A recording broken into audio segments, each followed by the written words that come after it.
comment there, but I would suggest a few things to you to ponder over the next year.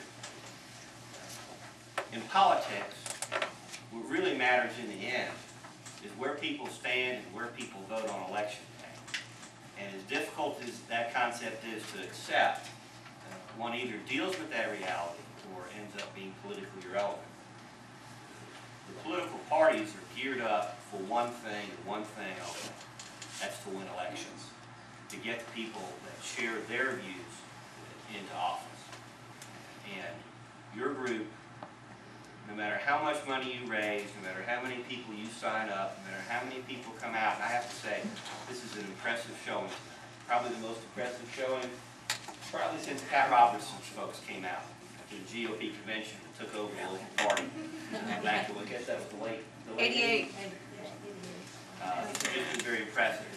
But the thing to remember is, no disrespect to Pat Robertson, but how many of you were at the Glynn County Convention that took over the party back in the 80s?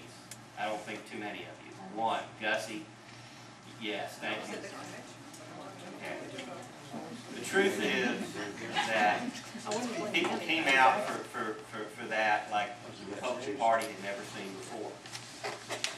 And they were helpful in the elections, but they kind of faded out. No disrespect, Mr. McKinn. The hallmark of success over time is being able to produce voters on election days at the polls. That's one of the things the Republican Party does, is what the Democratic Party does. Whether you want to be an independent party or whatever it is that you ultimately decide you want to do, and I think that's a debate still going on among the Tea Party patriots. What you've got to bear in mind is what it really comes down to is showing up on election day and voting. If you don't vote, you don't matter. Okay?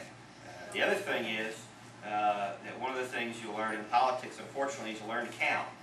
You need 50% plus one, or you're gone. Terry Carter ran a very impressive campaign against a personal friend of mine, I might add, and did political wonders.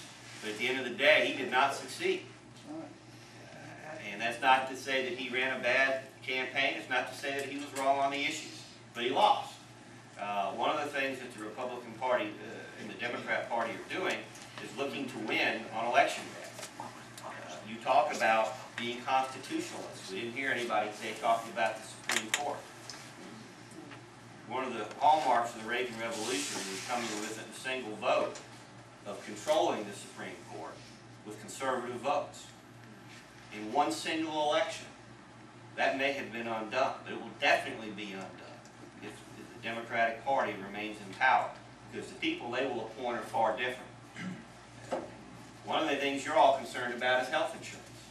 One of the problems that we have in Washington right now is the Republicans do not control the Senate. Not only do we not control it, but we're having trouble maintaining 40 votes. Without that 40th vote to oppose this takeover of a sixth of the entire economy of the United States and the bankruptcy of our country, we have to have that vote. And the Republican Party is committed to making sure that we get those votes back. And it's those Republicans in Washington that are using every device possible to prevent that kind of reform from destroying our country. And you may not like all those people, and I'm sure some of them don't always vote the right way. Welcome to the club of disappointment. But at the same time, the Republican Party has to approach what's possible. Now, this is a wonderful gathering, but the conservative movement in the United States has never commanded 50% of the vote. Thank goodness the liberals command a lot less. But one of the things that's needed on election day is 50% plus one.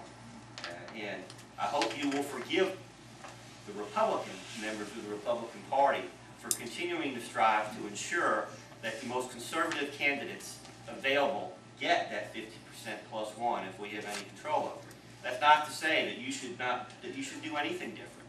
I mean, every Republican I know of in this town is heartened by what y'all have done and what y'all have accomplished. Things that the political experts were saying weren't even possible not that long ago. We want you to keep it up and to hold these people, hold their feet to the fire.